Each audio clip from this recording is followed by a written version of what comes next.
Graça e paz, povo de Deus, abençoados, eleitos do Senhor. Aqui quem fala é Júlio Chaves do canal Acorda, povo de Deus, com mais uma mensagem da graça de Deus, da graça que liberta, principalmente nossos amados irmãos evangélicos, da escravidão da religião. Meu querido, minha querida, você que é evangélico, evangélica, se você entender o evangelho da graça, se Deus tirar o véu da religião, você vai ter uma paz que você nunca teve na sua vida, uma paz indescritível para a glória dele. Esse é o tema da mensagem que eu venho falando aqui, que terça-feira de carnaval eu iria colocar uma mensagem sobre esse tema. Carnaval, festa da carne e do Satanás e do diabo. Será? A gente vai ver isso nessa mensagem, tá bom? Esse tema vou abordar aí, hoje é terça-feira de carnaval. Então vamos lá, eu vou colocar um vídeo bem curtinho para ilustrar muito bem a palavra que eu vou dar aqui para vocês, tá bom? Vamos assistir esse vídeo aí que é muito interessante.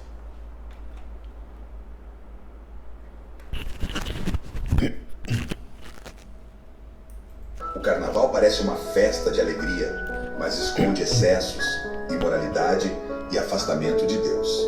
Gálatas 5:19-21 alerta sobre as obras da carne, como prostituição, impureza e bebedeiras. E diz: os que cometem tais coisas não herdarão o reino de Deus. Essa festa promove pecado, álcool, sensualidade e descontrole. Quantas vidas são destruídas nesse período? O diabo usa esses momentos para escravizar almas. 1 Pedro 5:8 nos alerta: o diabo anda em derredor, buscando a quem possa tragar. O cristão deve se separar do mal. Muitos acham que é só diversão, mas ignoram as consequências espirituais. A Bíblia nos chama à santidade.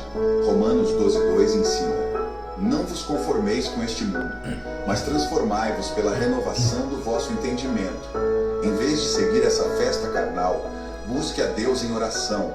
A verdadeira alegria não está no carnaval, mas na santidade e paz que só Jesus pode dar. Queridos, eu vou botar esses dois versículos aí antes de colocar. Eu vou botar 1 Pedro 5:8 e Romanos 12:2, antes de colocar o texto áureo, né, que eles combatem o carnaval usando Gálatas 5:19-21. Eu nunca fui muito de festas, de agitação. Eu sempre fui no meu cantinho, nunca bebi, nunca fumei. Eu brincava muito o carnaval em clubes, principalmente o Esporte Clube do Recife, no qual eu sempre frequentei. E o Internacional, que fica bem pertinho do esporte, e é uma quantidade de sócios bem menor do que a do esporte. E raramente eu ia para a rua, Olinda às vezes, e muito raramente o Galo da Madrugada. A minha irmã de sangue, todos os anos ela vai para o Galo da Madrugada. Ela coloca a fantasia dela e vai. Então eu vou abordar isso aqui também nesse tema. Dessas três festas que existem muito no Brasil, Carnaval, São João e final de ano, se eu fosse escolher um, eu escolheria final de ano. Eu gosto mais das festas no final do ano. Se eu fosse escolher entre Carnaval e São João, eu escolheria São João. Uma fogueirinha, um forrozinho, um milho verde na fogueira, é bom demais. E a última opção, por eu gostar muito de festa, de agitação, eu escolheria o carnaval. Então a gente vai abordar esse tema aqui, carnaval, festa da carne e do diabo. Será? Vamos lá, né? Hoje, com a mente de Deus ativada, com certeza todos nós temos um outro entendimento. Com relação a esse texto aí, esse vídeo, ele abordou aqui 1 Pedro 5:8. Que Pedro fala, na verdade, nessa época que Pedro falou isso, Pedro estava vivendo ali perseguições. As cartas de Pedro foram para 5 províncias da Ásia. 5 províncias. Remetente Pedro, destinatário às 5 províncias da Ásia. Apocalipse, João, destinatário 7 igrejas da Ásia, que também é a Turquia nos dias de hoje. Paulo, 11 cartas, 14 porque algumas foram divididas 1 e 2, mas foram 11 cartas e 11 destinatários. Paulo e 11 destinatários. Foram cartas. O que é que nós temos a ver com cartas? Quando você começa a compreender isso, seu leque de raciocínio já começa a abrir o leque. Você não fica bitolado, bitolada, né? Então vamos lá. Então Pedro, quando falou isso aqui, 1 Pedro 5,8, que eu falava muito isso na época de carnaval principalmente, né? Sede sóbrios, meus irmãos, das 5 províncias da Ásia, que hoje é a Turquia. Sede sóbrios, vigiai, meus irmãos, porque o diabo vosso, está apontando para um grupo de pessoas, uma carta de Pedro, vosso adversário, anda em derredor, como um leão bramando, buscando a quem possa tragar. Então é muito comum os evangélicos usarem esse texto aqui, se referindo ao quê? Ao Satanás que anda literalmente ao nosso derredor. Olha só, eu tenho falado aqui, né? Inventaram esse ser espiritual chamado Satanás, tornaram ele onipresente, ele está em todos os lugares ao nosso derredor. Ora, Pedro está falando, nessa passagem aqui de Pedro, se você for ler o contexto, Pedro estava vivendo, todos eles ali estavam vivendo grandes perseguições, porque a grande tribulação estava próxima, foi em 70 DC. Quem crer será salvo. Salvo de quê? Da grande tribulação de 70 DC. E quem não crer será condenado. Condenado a quê? A grande tribulação de 70 DC. Nós sabemos hoje, com a mente de Deus ativada, sabemos que esse livro aqui é um livro histórico, não é mais profético. Tudo aqui foi para Israel e tudo já aconteceu. Mas é através desse livro que nós conhecemos o nosso Deus, a manifestação de Deus para com o seu povo, Israel. Esse livro é histórico. Tudo foi para Israel e tudo já aconteceu. Então Pedro, eu creio que Pedro aí se referiu ao sistema religioso opressor, os judaizantes, o Império Romano, que era uma grande potestade na época. A Igreja de Cristo estava sendo perseguida. Hoje não mais, não existe perseguição na terra alheia. E a perseguição, uma vez que a grande tribulação foi no ano 70, foi ali a primeira igreja sendo perseguida. Os anticristos, todos aqueles que se levantavam contra o evangelho da circuncisão ou da incircuncisão, eram perseguidos, porque havia um propósito, um plano de salvação para salvar os eleitos da grande tribulação que foi no ano 70. Quem crer será salvo, quem não crer será condenado. Salvo e condenado a quê? A grande tribulação que foi no ano 70. Por isso que Jesus, nos seus ensinamentos, disse aos judeus: os que estiverem da Judéia, fujam para os montes. Judéia foi o centro de Jerusalém, onde o general Tito invadiu Jerusalém. Né? Então ele diz, os que estiverem na Judéia, fujam para os montes. Quando vocês verem Jerusalém cercada de exército, sabei que está chegando a sua desolação, destruição, a grande tribulação. E quando isso aconteceu, que o Império Romano invadiu, cercou Jerusalém de exército, também abril do ano 70. Jesus, quando disse em Mateus 24, 1 e 2, está vendo esse templo aí? Não vai ficar pedra sobre pedra, tudo será destruído. Essa profecia de Jesus aconteceu quando? Abril do ano 70. Você vê aí que o mundo acabou em abril do ano 70, que a terra pegou fogo, juízo de Deus, em abril do ano 70, onde mais de 1 milhão de judeus morreram. Aqueles que não creram que Jesus era o Messias de quem os profetas profetizaram e, consequentemente, não creram que ele havia ressuscitado. Esses foram condenados. Condenados a quê? A grande tribulação do ano 70. Como é fácil entender isso, né, gente? Quando está sem o véu, né? Só que aqueles que têm o véu acreditam nesse vídeo que eu passei aqui há pouco. Então Pedro está dizendo aí que era o sistema religioso e os judaizantes que anda em vosso derredor, 5 províncias da Ásia. Era uma perseguição, gente. Jesus disse lá em Mateus, vocês serão perseguidos, vocês serão mortos por causa do meu nome. Vocês quem? Os discípulos. Ele disse em Mateus 24, 6, vocês, meus discípulos, ouvirão falar de guerras e rumores de guerras. Mas não tenham medo, ainda não é o fim, porque o fim foi no ano 70 DC. Jesus, quando falou isso, ele tinha 32 anos. Para o ano 70, 38 anos, quase 4 décadas, 40 anos, uma geração. Mateus 24, 34. Não passará todas estas coisas, esta geração. Ou seja, ao longo de 38 anos, essa profecia de Jesus de Mateus 24 iria acontecer. Guerras, rumores de guerras, fomes, terremotos, reino contra reino. Mas o fim foi em 70 DC. Por que Jesus diria isso para os seus discípulos se não fossem para eles? Cuidado, que ninguém engane vocês. Vocês quem? Os discípulos. Como é que Mateus 24, 6, que diz, vocês ouvirão guerras e rumores de guerras. Ora, se essa profecia de Jesus está acontecendo nos dias de hoje, cadê os discípulos? Eles estão com 2.150 anos. Você percebeu que o discurso, o futurismo é sempre o mesmo? Esse futurismo insano, que é um grande balcão de empregos, sempre levando para o futuro. Como os evangélicos estão sendo enganados? Quem vai entender essa palavra? Só se Deus tirar o véu. Se Deus não tirar o véu, vai me detonar aqui, porque veio ao mundo para ser escravo. É um abençoado, é um eleito, é um espírito perfeito, mas veio ao mundo para viver na escravidão. Pedro está dizendo aqui, se referindo ao sistema religioso da época, que perseguia ali a primeira igreja, os irmãos. Você também pode imaginar que isso aí é a carne.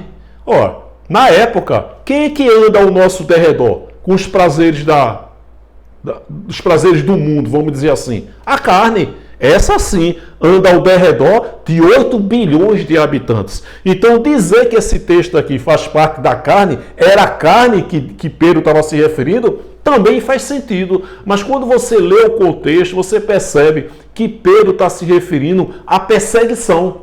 Agora, nunca jamais a esse ser chamado Satanás, que é o sócio dos pastores. Diabo nunca foi um ser espiritual, sempre foi um substantivo, um adjetivo, se referindo à prática das leis depois da cruz. Tudo isso era chamado de Satanás, um opositor, uma pessoa contrária. Mas o sistema religioso inventou esse ser espiritual e tornou ele onipresente. Hoje, todas as igrejas estão dizendo, sai dele, Satanás. É o cara, né? Então, 1 Pedro 5,8 está se referindo ao sistema religioso, ou à carne, mas eu creio ao sistema religioso. Romanos 12,2, que ele diz, não vivam, não vos conformeis com esse mundo, mas transformai-vos. Eu coloquei essa tradução aqui, de Romanos 12,2, que Paulo está dizendo para os romanos, cartas, remetente Paulo, destinatário os romanos. Não vivam. Quem? Os romanos. Como vivem as pessoas deste mundo, deste presente da época. Mas deixem que Deus os transforme vocês por meio de uma mente, por meio de uma completa mudança da mente de vocês. Olha só que palavra, uma metanoia, uma mudança de pensamento, de comportamento, de atitude. Foi isso que aconteceu comigo e com você quando nós entendemos o Evangelho da Graça. Uma metanoia. E você vê que Paulo está se referindo também à mente. Mas deixem que Deus os transforme vocês por meio de uma completa mudança da mente de vocês. Uma completa mudança de uma metanoia sobre vocês. Assim, vocês, meus irmãos romanos, conhecerão a vontade de Deus, isto é, aquilo que é bom, perfeito e agradável a Ele. Você vê que é um texto que não tem absolutamente nada a ver conosco. Paulo está o quê? Fazendo com que eles vivam em santidade na época, porque antes havia um propósito de salvação da grande tribulação, que nunca houve e jamais haverá, que Jesus falou, onde mais de 1 milhão de judeus morreram. Então esse texto não tem absolutamente nada a ver conosco, ok? Agora vamos ao texto que a gente sempre falava, de Gálatas 5, 19 ao 21, e as obras da carne são, e as obras do Satanás, do diabo são. Gente, carnaval, eu particularmente, já falei aqui, né, ainda nessa mensagem eu falei, eu não era muito... Tinha muito amor pelo carnaval, porque é muita agitação, muita festa. Eu nunca gostei de festa e agitação. Agora você vê, por exemplo, o Galo da Madrugada, que é o maior bloco de rua do mundo, né? Está lá no Guinness Book. Segundo eles, sábado agora teve o Galo da Madrugada, mais de 2,5 milhões de pessoas foram às ruas. Quem disse esse número foram os organizadores, eu acho que foi um exagero. Mas eles têm interesse sempre em aumentar para que eles se mantenham no Guinness Book como o bloco de rua que mais atrai pessoas. Você veja, Recife tem menos de 2 milhões de habitantes. Como é que pode um bloco levar 2,5 milhões? Então vamos imaginar aí 1,5 milhão de pessoas. É muita gente. Você imagina aí o estádio de futebol, o maior deles, o Maracanã, superlotado. Eu acho que no máximo aí 100 mil pessoas no Maracanã, superlotado. Vamos imaginar essa quantidade. Então você imagine 15 vezes o Maracanã superlotado nas ruas de Recife, mais de 30 trios elétricos. Você vê o CNPJ, a empresa, hoje é uma mega de uma empresa, uma mega estrutura. Queridos, 95% vão ali para se divertir. Minha irmã, todo o Galo da Madrugada, ela está lá. Eu ia muito pouco, eu ia mais para o esporte, para o internacional, muito raramente. Eu ia para Olinda e Galo da Madrugada eu acho que eu fui pouquíssimas vezes. Mas minha irmã, até hoje, ela bota a fantasia dela e vai para o Galo da Madrugada todo sábado de carnaval. 95% das pessoas vão para essa festa, gente, e se divertem. Agora é lógico, você imagina uma festa onde leva 1,5 milhão de pessoas. Tudo é muito. É muita gente se divertindo, é muita gente bebendo, é muita gente se prostituindo, é muita briga, é muito tudo, naturalmente, faz parte, não é? Mas 95% das pessoas, se você for entrevistar as pessoas que foram no Galo da Madrugada, rapaz, como foi? Rapaz, foi muito bom, eu segui o trio de fulano de tal, me diverti, foi muito legal. As poucas vezes que eu fui, eu só me diverti, gente. Minha irmã, todo ano vai para o Galo da Madrugada, nunca teve problema nenhum.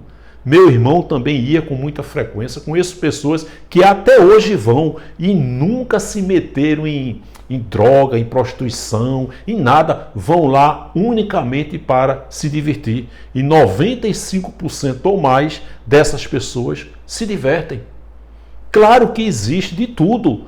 Num bloco com 1,5 milhão de pessoas, claro que muita gente, alguém vai morrer, vai droga, vai prostituição, vai engravidar, vai ter briga, vai ter facada, vai ter tiro. Lógico, 1 milhão de pessoas no bloco tem de tudo e muito por conta da aglomeração.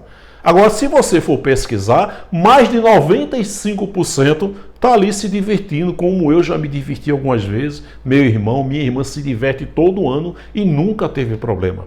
O problema da religião, desses fanáticos aí religiosos, é que eles endemonizam tudo. Tudo é Satanás, tudo é o diabo. E eu vou falar aqui no final qual é a diferença do Galo da Madrugada e desse lugar chamado Igreja Evangélica. Qual é a diferença? Vou falar daqui a pouco, no final. Então vamos lá, esse tema aí, Gálatas 5, 19 ao 21, ele é muito usado para explorar qualquer festa que tem. Né? Uma boate, um restaurante com música ao vivo e principalmente o carnaval. Né? Quando eu fazia parte dessa coisa, que eu passei 14 anos, né? Paz e Vida Batista e Assembleia de Deus, eu dizia carnaval, se você inverter, dá aval da carne. Meu irmão, isso é a festa que Satanás assina. Essa aqui é minha. E Satanás está lá no carnaval frustrando os planos de Deus. Eu até brinco, né, que Jesus está voltando no jumentinho que ele entrou em Jerusalém e o Satanás quebrou as 4 patas do jumentinho dizendo: está repreendido, viu, jumentinho? Não volte agora não, Jesus. Para o inferno, para o inferno, para o inferno, para o inferno. Ou seja, isso é uma macumba evangélica, um feitiço. Então, carnaval, na verdade, eu dizia aval da carne, liberação da carne. Né? A cidade, a chave da cidade está sendo entregue a Satanás. Interessante que a irmã Marlene, a mãe do Edson, conversou comigo hoje E ela falou isso, que ela ficava no estado de terror, de pânico, porque ela ficava confinada na igreja, 7 dias confinada na igreja, e o filhozinho dela, o abençoado Edson, que eu mando uma saudação para ele, gostava, fazia parte do bloco da cidade, né? E o sistema religioso, nesta época, a chave da cidade de São Paulo está sendo entregue a Satanás. A chave da cidade de Recife está sendo entregue a Satanás. A cidade do Rio de Janeiro está sendo entregue a Satanás. É o cara, né? Então, na época do carnaval, Satanás mora no Brasil. Se alguém disser que ele está se manifestando na Europa, Estados Unidos, é mentira, porque ele está no Brasil visitando as cidades entregues a ele no carnaval. E a irmã Marlene ficava preocupada, né? Ela na igreja confinada e o filho dela, Edson, brincando no bloco de carnaval. Você vê o terror, o desespero de uma mãe, né? Já falei várias vezes aqui o testemunho da irmã Marlene, que estava nesse lugar chamado de igreja, e os filhos dela fora da igreja. Na cabecinha dela está o quê? Ela vai para o céu e os filhos, se morrer, vai tudo para o inferno. Ela disse, não, Júlia, eu queria sair da igreja para eu ir para o inferno com meus filhos, quem sabe tomar conta dele lá. Olha a lavagem cerebral, olha o feitiço, olha a macumba que a religião fez na mente dessa mãezinha. E hoje ela estava conversando comigo e ela disse, Júlia, eu ficava 7 dias confinada na igreja, mas morrendo de medo, porque meu filho essa ia brincar carnaval. Você vê o terror, né? Esse povo ainda diz que é feliz. Coitados. Então é muito comum usar esse versículo aí, Gálatas 5, 19 ao 21, que Paulo disse à igreja de Gálatas. Uma carta de Paulo à igreja de Gálatas. Porque as obras da carne do Satanás são manifestas, as quais são adultério, fornicação, impureza, lascívia, idolatria, feitiçaria, inimizade, contenda, ciúme, iras, pelejas, dissensões, heresias, invejas, homicídios, bebedice, glutonaria e coisas semelhantes a estas, acerca das quais de antemão vos declaro, como também já antes vos disse, ele disse lá também na igreja de Corinto isso aí, que os que cometem tais coisas acima aqui não herdarão o reino de Deus. Vou botar aqui 1 Coríntios 6, 9 e 10, que eles acreditam, o sistema religioso ensina os evangélicos que reino de Deus é o céu, e que se não vai herdar o reino de Deus, que é o céu, vai para onde? Para o inferno. Aí associa as obras da carne ao inferno e ao Satanás. Quando, na verdade, Paulo está dizendo que esses praticantes não herdarão o reino de Deus na terra, que é paz, alegria no Espírito Santo, justiça e poder. Não tem nada a ver com o céu e muito menos a ver com o inferno, até porque Paulo em momento nenhum fala de inferno, de sofrimento. Por que, evangélico? Paulo em momento nenhum, ele foi ao terceiro céu, ao paraíso, 2 Coríntios 12, 2, 3, 4, e ouviu palavras inefáveis. Paulo não viu nada no céu e muito menos no inferno. Ele ouviu o quê? O evangelho da graça de Deus. E por que Paulo em momento nenhum fala de inferno, de sofrimento? Porque esse inferno nunca existiu, gente. Esse inferno foi criado pela Igreja Católica. E os pastores, tomaram posse do inferno, do Satanás, da Pombagira, do Zé Pilintra, do Tranca-Rua, desses super-heróis aí, que gera receita para o sistema religioso. Então a gente vai ver aqui, a gente falava muito sobre isso. Mas o que é que Paulo está dizendo aqui, quando ele fala Gálatas 5, 19, 20 e 21 e 1 Coríntios 6, 9 e 10, que eu vou botar aqui. Olha só.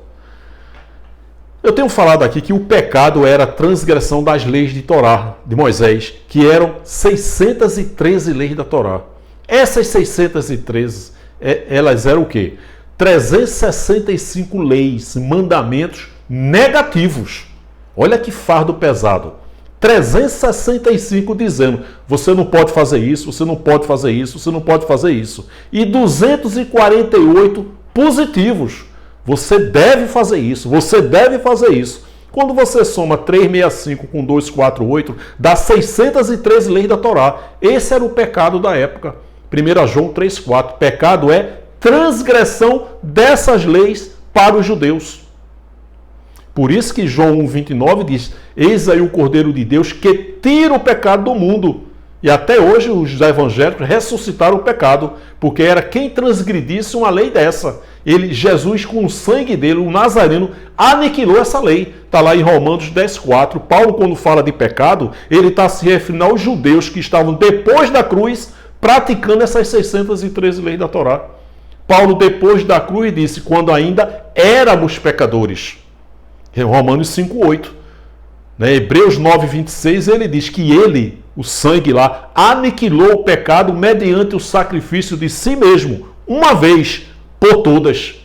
E os evangélicos ressuscitaram o pecado 2000 anos depois, anulando o sangue, a cruz e o sacrifício quando abre a boca dizendo que são pecadores. E os pastores, para refutar essa minha palavra, ele diz, meu irmão, a Bíblia diz, a Bíblia não diz nada, ela disse que aquele que diz que não tem pecado é mentiroso. Você viu aí que o sistema é malandro, os caras são espertos, são inteligentes. Ele não ensina que João está dizendo isso para os judeus, que aquele judeu que não transgride uma dessas 613 leis, João está dizendo para o judeu, ei judeu, você está mentindo, você é mentiroso, porque é impossível não transgredir uma dessas 613 leis da Torá. Aos pastores trazem por dia de hoje, dizendo que aquele que diz que não tem pecado é mentiroso. Oi, Paulo mentiu, foi pastor? Romanos 5,8, quando ainda éramos pecadores. Antes da cruz, essas 613 leis da Torá, era impossível não ser pecador. Depois da cruz, quando o sangue aniquilou tudo isso aqui, Paulo diz, éramos pecadores. Colossenses 2,10, e estáis perfeitos nele. Nele temos a plenitude, perfeito e completo. Quando é que os pastores vão ensinar isso? Dia 31 de fevereiro. Nunca! Porque quando você acredita que você é pecador, gera receita e você vai continuar falando o idioma dos pastores ensinados a eles para vocês, que é aquele idioma das ovelhinhas. Bé, bé. Ou seja, você vai continuar no curral, na escravidão, sendo manipulado, sendo doutrinado e sendo adestrado, alimentando esse sistema religioso corrupto e cruel e muito perverso. Então, olha só, 365 mandamentos negativos. Você não pode fazer isso. Meu querido, minha querida, Paulo aqui, em Gálatas 5, 19 a 21, ele está fazendo um resumo desses 365 mandamentos negativos. Então, como ele aqui, ele não pode dizer todos, ele fez um resumo das coisas negativas que não podia. Ele não ia botar aqui as 248. Você deve ser adúltera, você deve impureza. Não.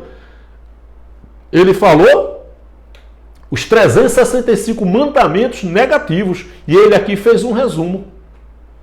Não adulterarás, não fornicarás, impureza, lascívia, idolatria, feitiçaria. Tudo isso aqui é um resumo das 365 negativas. Ele fez um resumo, ele não citou aqui as 365, ele fez um resumo, assim como ele fez um resumo também em 1 Coríntios 6, 9 e 10, que foi por conta desse versículo aqui, que eu passei 14 anos nessa coisa, acreditando que minha avó estava no inferno. Os pastores diziam, Júlio, ela já está no inferno. Olha só. Uns diziam, Júlio, ela não está, mas ela vai, porque não tem mais, ela não pode se arrepender dos seus pecados. Então ela vai para o inferno, não tem mais escapatória para ela. E eu passei 14 anos acreditando que minha avózinha estava no inferno, ou ia para o inferno, mas não tinha jeito. E quando eu me tornei evangélico, eu digo, eita, minha avó está no inferno, meu avô está no inferno, um amigo meu está no inferno, porque todos morreram na idolatria, no homossexualismo, não foram evangélicos e estão no inferno. Viu aí como é bom o evangélico entender a graça, saber que seus entes queridos que já se foram, todos eles cumpriram a vontade de Deus. E no tempo determinado para ele, a carne tombou e o espírito voltou para Deus. Quantos evangélicos hoje acreditam que a sua mãezinha morreu e foi para o inferno? O seu pai morreu e foi para o inferno? Quantas mães aí que perderam seus filhos nas drogas e acredita que perdeu para Satanás e que os filhos, que o filhinho dela hoje está no inferno? Por quê? Porque nunca ouviram uma mensagem da graça de Deus. Todos eles fizeram a vontade de Deus e no tempo determinado Deus usou uma situação para a carne tombar e arrebatar o espírito. Apenas isso. Você vê quão maravilhoso é entender o evangelho da graça de Deus. Então Paulo está falando aqui também, gente, em 1 Coríntios 6, 9 e 10, ó, não sabeis que os injustos não herdarão o reino de Deus? Não erreis, nem os fornicadores, os idólatras. Minha vozinha era muito católica, uma mulher maravilhosa, pessoa do bem, honesta, fazia o social, ajudava muitas pessoas, mas era muito católica, muito idólatra, se prostrava muitas imagens de escultura no quarto dela. Nem os idólatras, nem os adúlteros, efeminados, nem os sodomitas, ladrões, avarentos, bêbados, nem os maldizentes e os roubadores herdarão o reino de Deus. Paulo também está dizendo que estes aqui, que ele está fazendo também um resumo dos 365 mandamentos negativos. Você não pode ser fornicador, ser idólatra, ser adulto, ser homossexual. Você não pode. Esses praticantes não herdaram o reino de Deus na terra. Que era o que, gente? Paz, alegria no Espírito Santo, justiça e poder. Tem nada a ver com o céu e muito menos a ver com o inferno. Romanos 14, 7. Porque o reino de Deus não é comida nem bebida, mas justiça, paz e alegria no Espírito Santo. Você está vendo que era algo na mente? 1 Coríntios 4, 20. Porque o reino de Deus não consiste em palavras, mas em poder. Ou seja, o reino de Deus na época era paz, alegria no Espírito Santo, justiça e poder. O que é que isso tem a ver com o céu e muito menos a ver com o inferno? Jesus, João, Paulo disseram, é chegado o reino de Deus. Chegou o reino de Deus. Que é o quê? Paz, alegria no Espírito Santo, justiça e poder. Você viu aí que não tem absolutamente nada com o céu e muito menos a ver com esse inferno. Você vê, gente, é um resumo aí do verdadeiro significado de Gálatas 5, 19 a 21, que não tem nada a ver com que o sistema religioso, que na verdade são escravos da religião.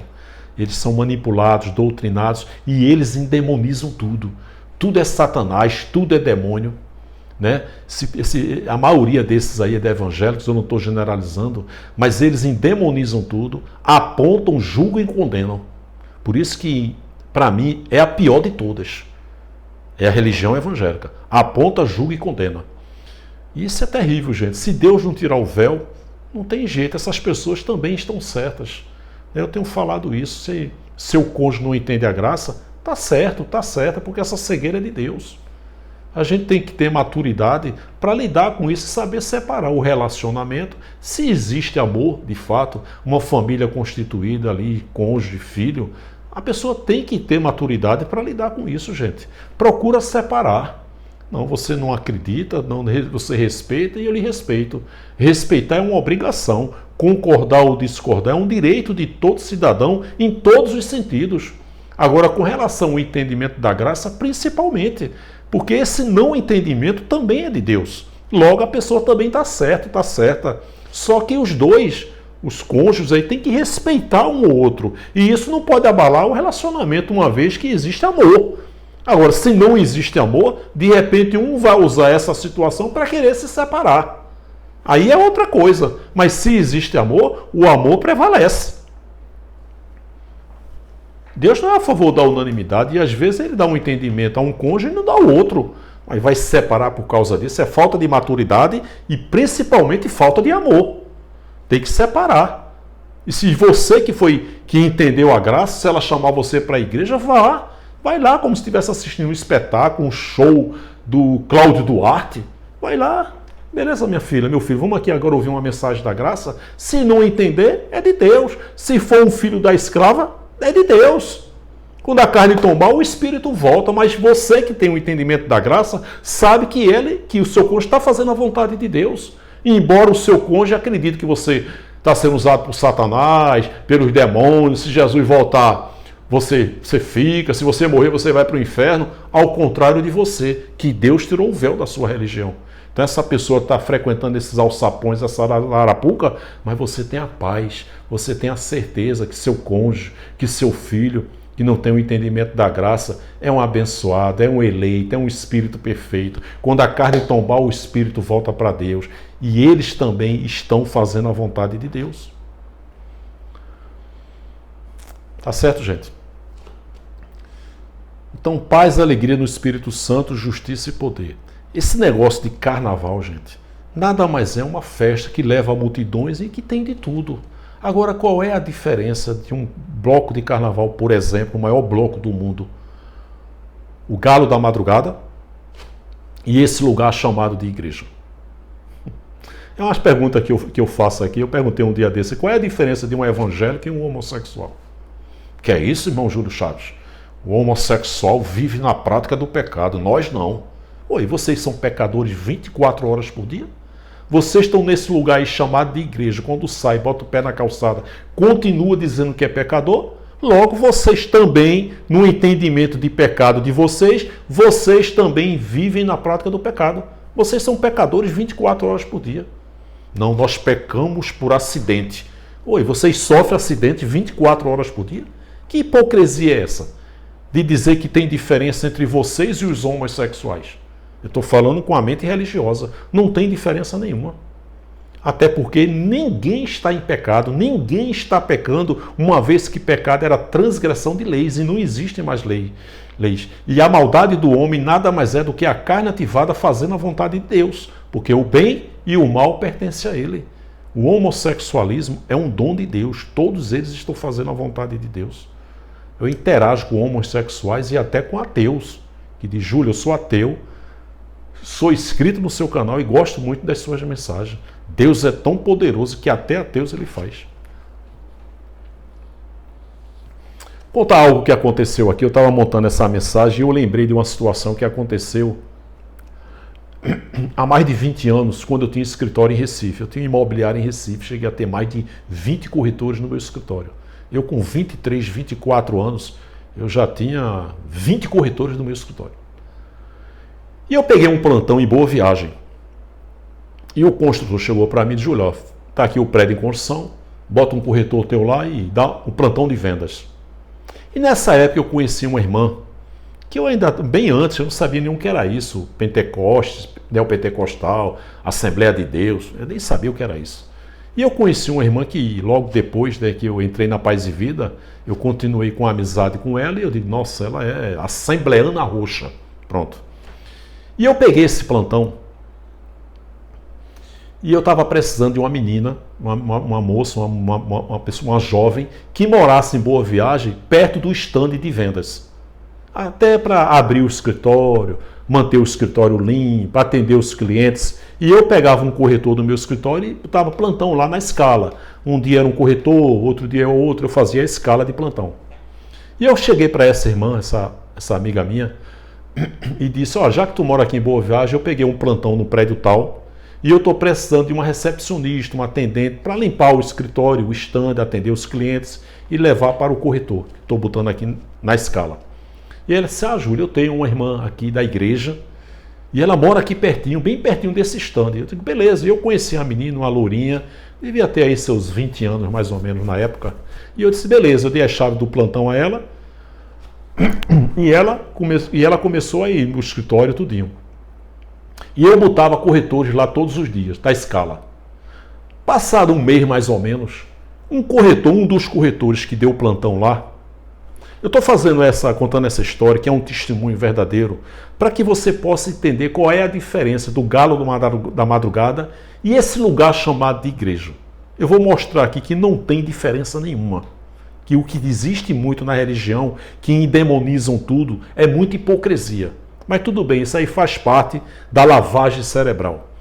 E ela conseguiu essa menina, eu digo, beleza, uma lourinha, bonitinha, simpática, vai ficar aqui no escritório, né? Beleza. E botei um corretor lá de plantão, todos os dias era um corretor diferente. Passado um mês, um corretor chegou para mim e disse, Júlio, me bota lá em Boa Viagem. Esse corretor começou a pedir para dar plantão em Boa Viagem sempre. Eu disse, rapaz, aí tem. Uma menina bonitinha, novinha no plantão, e esse corretor casado querendo dar plantão lá. Eu chamei ele na sala e disse, quase que eu dizia o nome dele. Eu disse, fulano, por que tu queres só ir para Boa Viagem, para o plantão de venda lá de Boa Viagem? O que é que tem lá tão bom que tu queres ir? E ele abriu o jogo para mim, ele disse, Júlio, quando fecha o plantão, o prédio em construção, quando encerra o plantão, eu vou brincar com essa telefonista, com essa recepcionista. A gente brinca que é uma beleza lá na construção. Assembleana Roxa. Você vê, gente. Você vê que não tem diferença nenhuma do galo da madrugada com esse lugar chamado de igreja. Que não tem diferença nenhuma. Então ele dizia para mim, Júlio, ela é virgem. Mas você acha que ele ia brincar com ela fazendo o quê?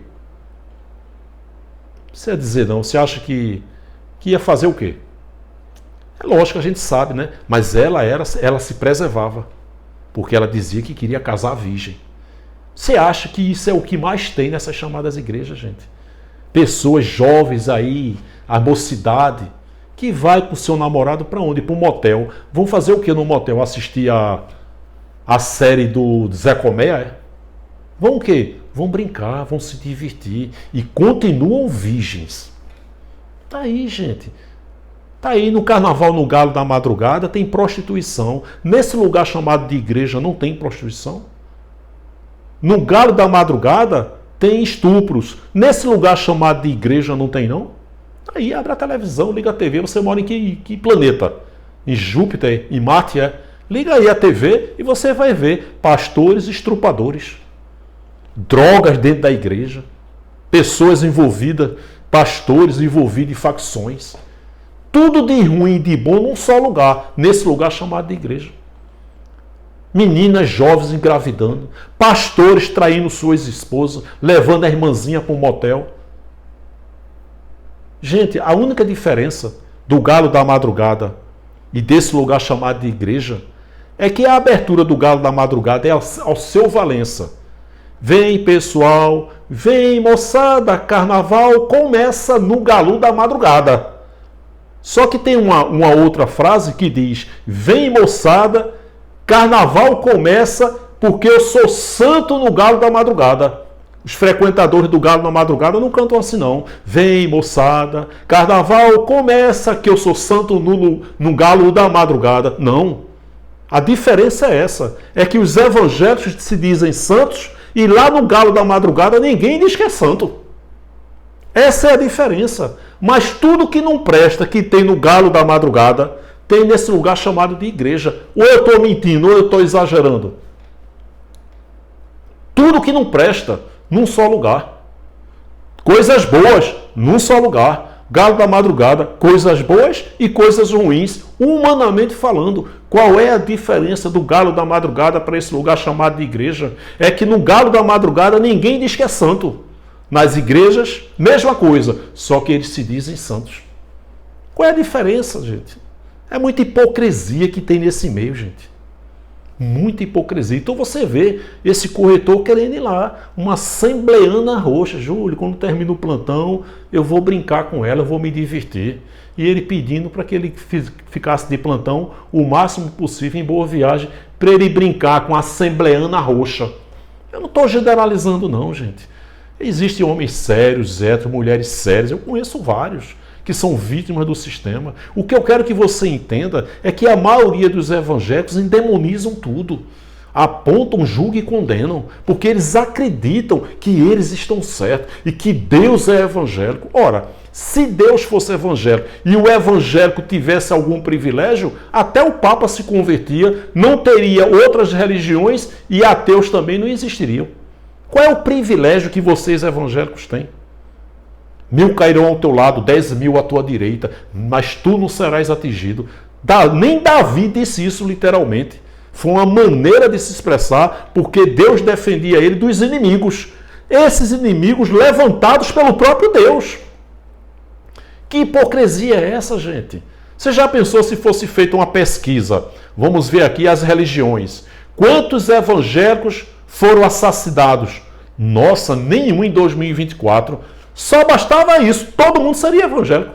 Qual é o privilégio que vocês têm? Isso é um feitiço, isso é uma macumba evangélica. Vocês entram nesses calabouços, nesses alçapões, nessas arapucas, da mesma forma que vocês entram, vocês saem.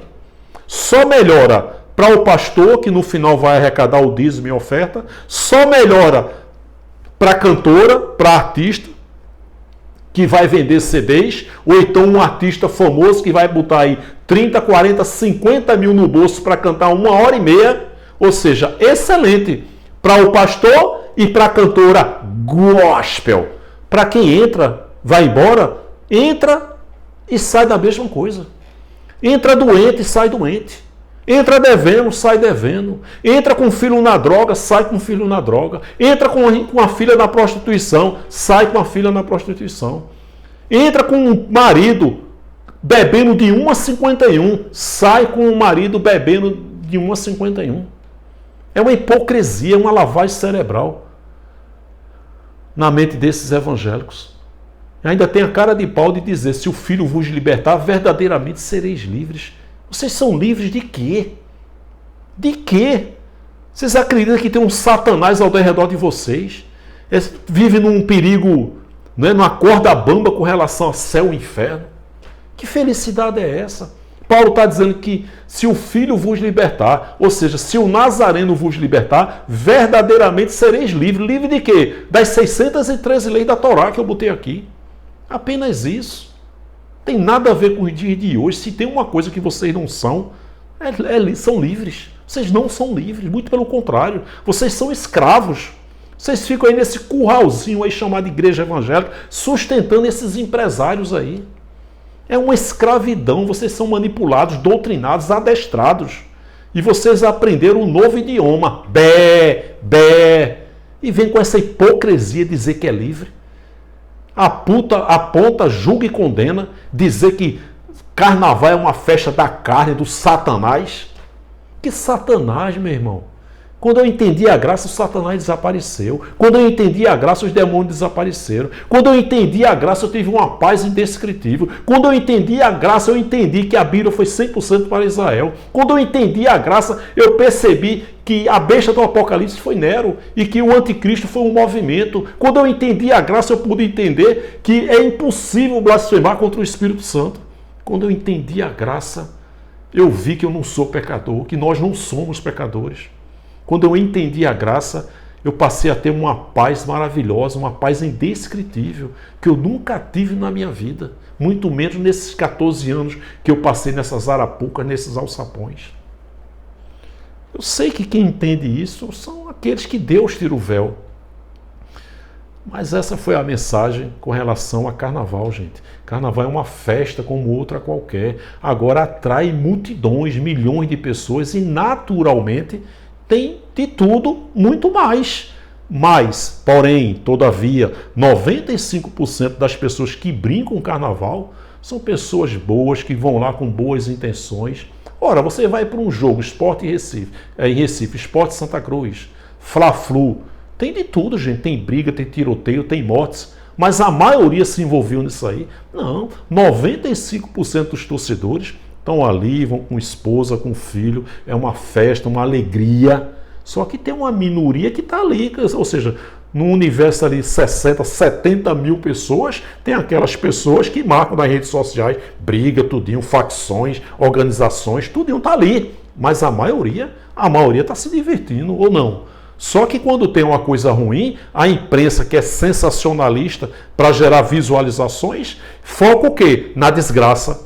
O carnaval, os religiosos, né? Os religiosos evangélicos principalmente. O que é que eles focam no galo da madrugada? Aí, morreu isso, morreu. Mas isso aí é menos de 5%. Mais de 95% está se divertindo.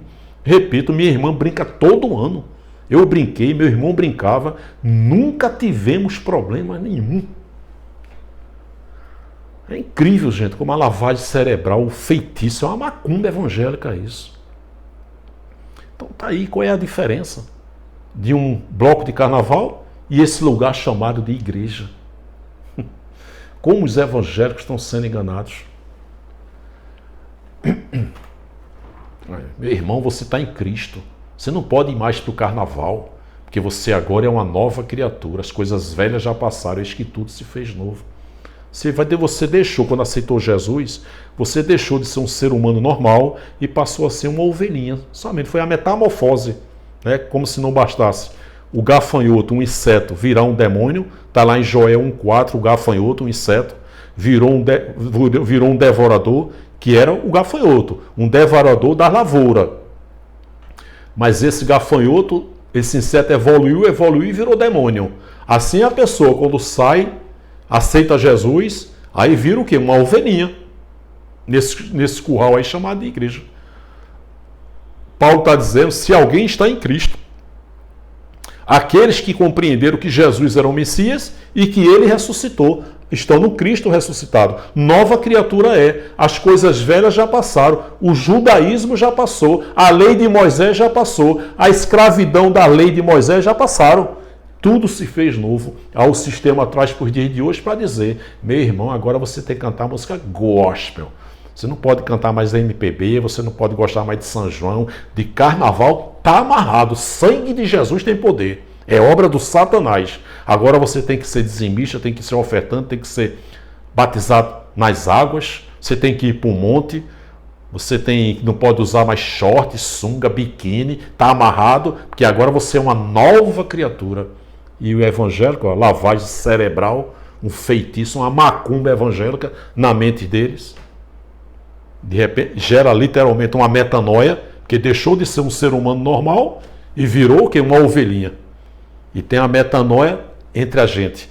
Entendemos a graça e gera uma metanoia. Paz, alegria, né? Não tem mais diabo, inferno, últimos dias. Sabemos que esse livro aqui é um livro histórico, que nós somos espíritos revestidos de carne e sangue. Quando a carne tombar, o espírito volta para Deus. Que salvação na Bíblia se referiu à grande tribulação que foi no ano 70. Hoje, quando você entende essa palavra, você tem a sua mente salva das religiões. Você não é mais doutrinado, manipulado, adestrado nesses alçapões, nessas arapucas, nesses calabouços com o nome de igreja. Então é isso que Paulo está dizendo em 2 Coríntios 5,17. Paulo falou aqui, ó, em Romanos 8,8, portanto, os que estão na carne não podem agradar a Deus. Você vê que Romanos 8,1, Paulo fala, portanto, nenhuma condenação há para aqueles que estão em Cristo Jesus, que não andam segundo o Espírito, mas segundo a carne. Que não andam segundo a carne, mas andam segundo o Espírito. Ou seja, carne e Espírito. Aqueles que estavam na carne não acreditaram que Jesus era o Messias e continuaram seguindo as leis de Moisés. Por isso que Paulo diz, vocês têm zelo por Deus, mas vocês não têm entendimento. Paulo diria isso para os nossos amados irmãos evangélicos. Pense no povo que tem zelo por Deus, são os evangélicos, mas não tem entendimento. E Paulo está dizendo, portanto, os que estão na carne, ou seja, os que estão depois da cruz, estão na carne, estão praticando a lei de Moisés, não podem agradar a Deus. Paulo falou humanamente falando. Porque até o entendimento e não entendimento daqueles que creram que Jesus era o Messias e os que não creram fizeram a vontade de Deus. Para isto levantei Faraó, para me manifestar nele o meu poder. Deus nunca esteve guerreando, Deus nunca esteve lutando contra ninguém, gente. Todos estão fazendo a vontade de Deus.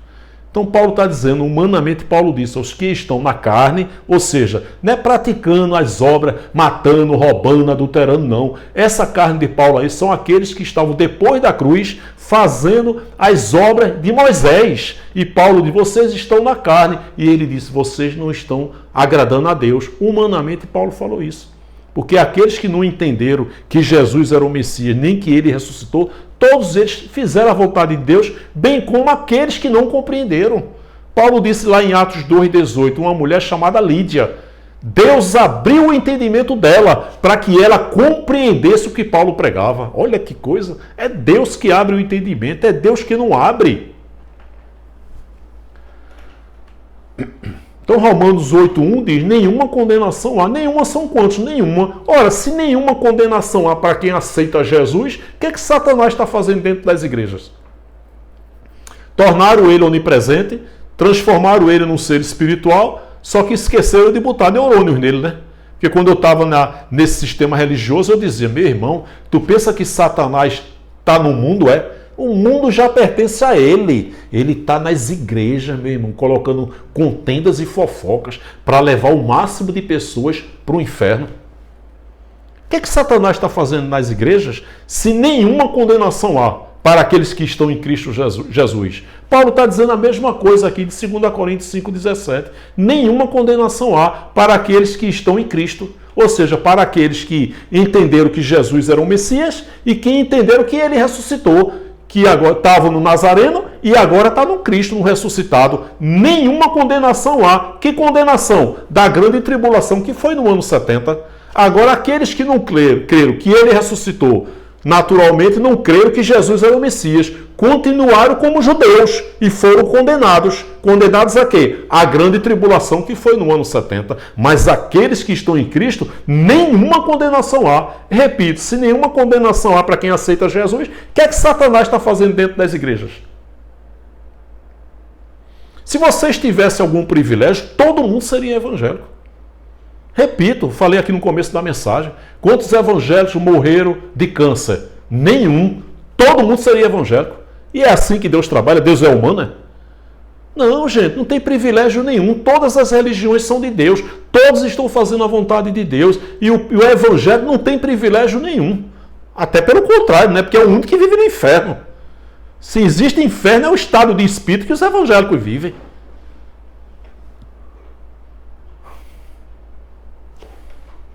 Essa é uma mensagem recente. O fim de Jesus, Atos 1:11, quando ele subiu. A volta dele, que foi Atos 2:4, quando o Espírito habitou em toda a carne. E a vinda dele, que foi o juízo sobre Israel. Apocalipse 14:7. Os evangélicos estão esperando um Jesus que não vai voltar. Estão esperando um juízo que não vai acontecer. Agora é Deus dentro de mim e dentro de você. Hoje continua uma única terra, um único Deus e continua. Hoje é um único povo. 8 bilhões de habitantes, todos eleitos e detentores de espíritos. Os justos herdarão a terra e nela habitarão para sempre. Já estamos nesse período. E o que é que nós estamos fazendo aqui? Cada um cumprindo o seu propósito. Quando a carne tombar, o espírito volta para Deus, com um novo corpo, glorioso igual dele. Eclesiastes 12:7, Filipenses 3:21. O juízo de Deus, a vinda de Deus trazendo o juízo, aconteceu em Apocalipse. Apocalipse 14:7, o seu juízo, a vinda dele chegou, verbo presente da época. E a volta dele foi exatamente Atos 2:4, que ele disse lá em João 14:28, eu vou voltar para vocês. Vocês que os discípulos.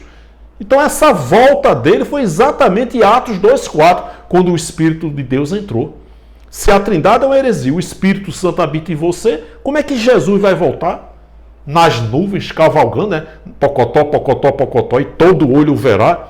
Isso é uma macumba evangélica. Nuvem significa juízo. Trombeta, né? É não, trombeta é palavra. Sai desse feitiço evangélico. Isaías 19:1, ele vindo cavalgando numa nuvem ligeira. Tu consegue imaginar isso? Pocotó, pocotó, pocotó, pocotó. Trazendo juízo para o Egito. Não, juízo para o Egito, o juízo sobre a Babilônia. E o último juízo, Apocalipse 14:7. O seu juízo, ele vindo com as nuvens, chegou, verbo presente da época. Os judeus que o mataram, que o rejeitaram, que o crucificaram, que não creram que ele era o Messias, que ressuscitou, todos esses viram a volta, a vinda dele, trazendo juízo. 1 milhão de judeus morreram. Você tem que entender a volta e a vinda. A volta, Atos 2:4. A vinda, Apocalipse 14:7. Acabou, gente. A grande tribulação, a ressurreição, tudo no ano 70. O mundo acabou no ano 70. A terra pegou fogo no ano 70, que Pedro fala. Só sem o véu, gente, para entender isso. Romanos 8:1, nenhuma condenação há. Nenhuma são quantos? Paulo está dizendo que nenhuma condenação há para aqueles que estão em Cristo, que creram que ele ressuscitou. Não tem condenação. Que condenação? Da grande tribulação que foi no ano 70. E ouvireis guerras e rumores de guerras.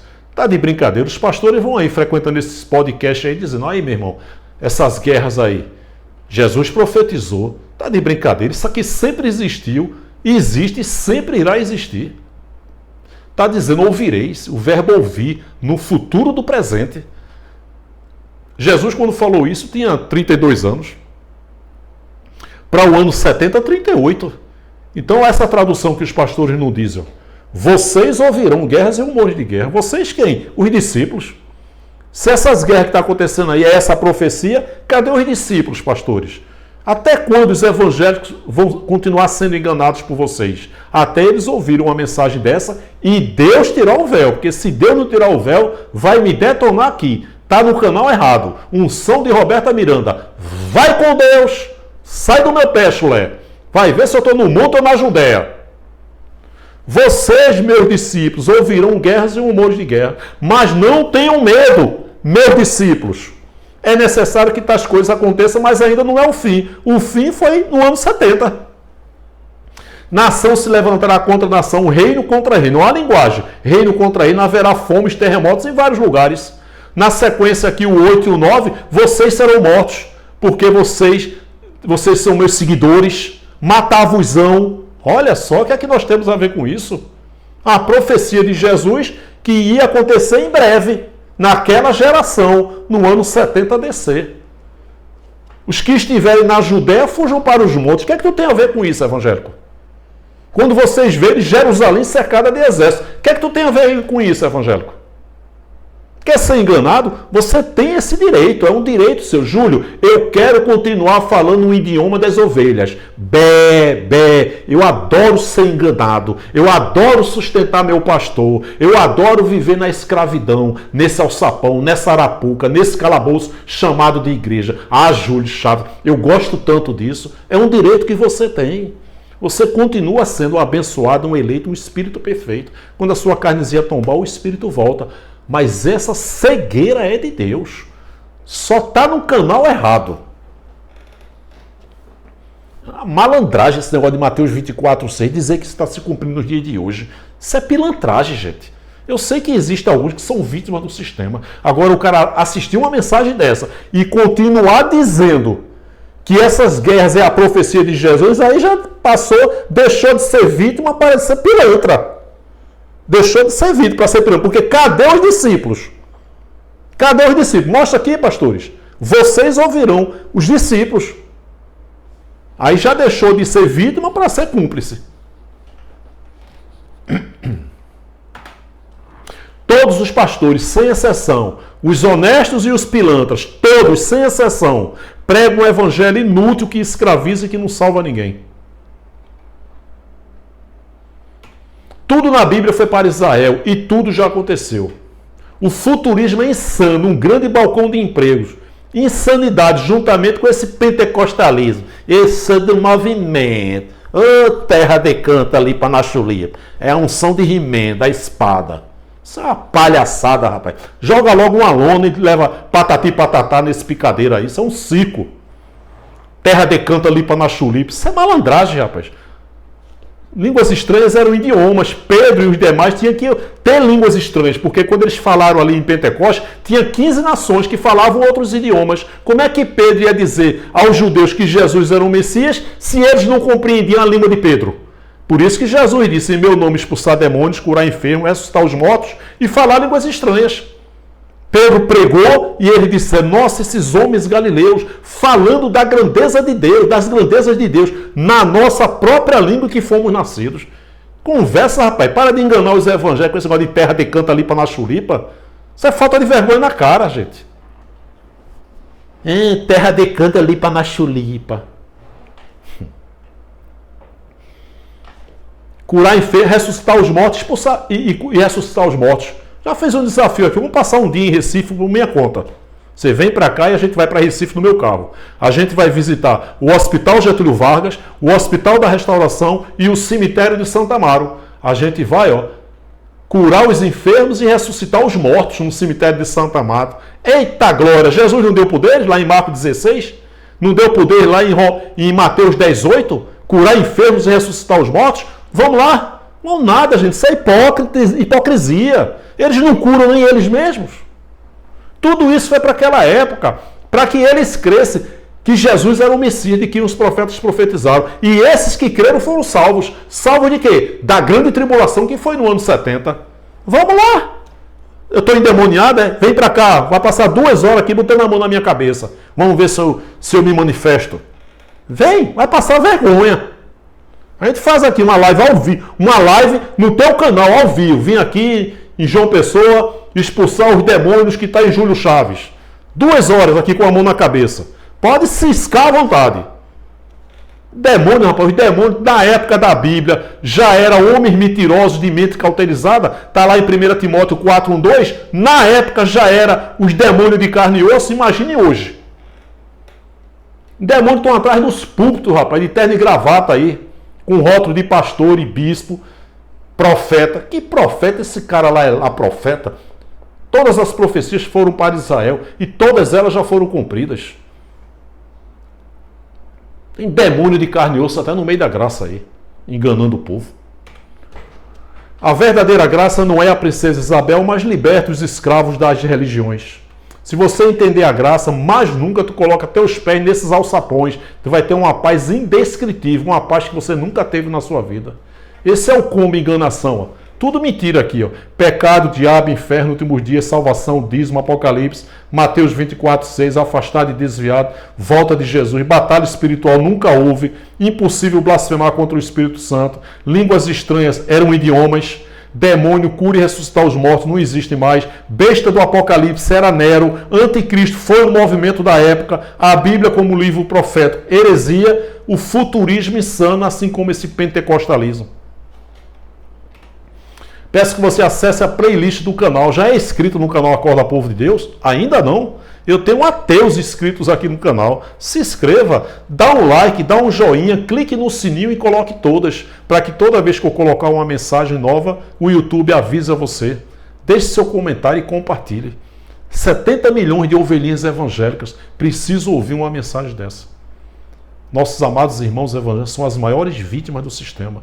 E você aí que faz parte de um podcast, quer me convidar, quer interagir comigo? Acorda Povo de Deus, numeral 7, @gmail.com. Esse é meu contato para a gente interagir. E esse é o tema da mensagem. Carnaval? Festa da carne e do diabo? Será? Claro que não, gente. Tá bom? Um forte abraço, muito obrigado e até a próxima, querendo Deus. Graça e paz, queridos.